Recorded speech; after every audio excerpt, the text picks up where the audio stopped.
আবারও সাজুগুজু করে চলে গেলাম বিয়ে বাড়িতে, আমার এক স্টুডেন্টের দিদির বিয়ে। এখানে আমার বাবা মা ভাইও এসেছে, সবাই মিলে একসাথে বিয়ে বাড়িতে ঢোকা যাক। চলো, ব্রাইড তো এখনো সাজছে, তাই জন্য গিফট দিয়ে চলে এলাম স্টার্টার খেতে।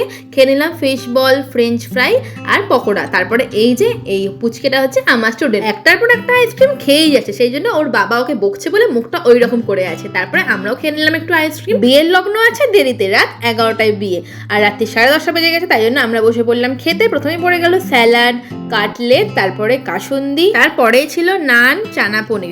আর এদিকে আমার স্টুডেন্ট দেখো আবারও আইসক্রিম খাচ্ছে, হাত দিয়ে দেখাচ্ছে 5 নাম্বার আইসক্রিম হচ্ছে, দেখেছো কতগুলো আইসক্রিম খাচ্ছে।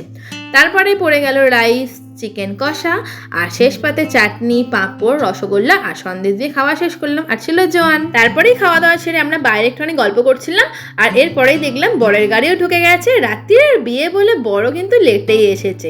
তারপরে বরকে বরণ করা হলো, বর ভিতরে ঢুকলো, আর এদিকে হচ্ছে বরকে নিয়ম আছে বাতাসা ছুঁড়ে মারার জন্য, তাই সবাই মিলে বরকে বরের বন্ধু থেকে বাতাসা ছুঁড়ে মারছে। আর এদিকে তো রিঙ্কুদি সুন্দরভাবে ব্রাইডকে সাজিয়েও দিয়েছে। এই যে আমাদের মিষ্টি ব্রাইডকে দেখে গল্প করে চলে এলাম সোজা বাড়ি। নেক্সট ব্লগে দেখা হবে, ততক্ষণের জন্য টাটা।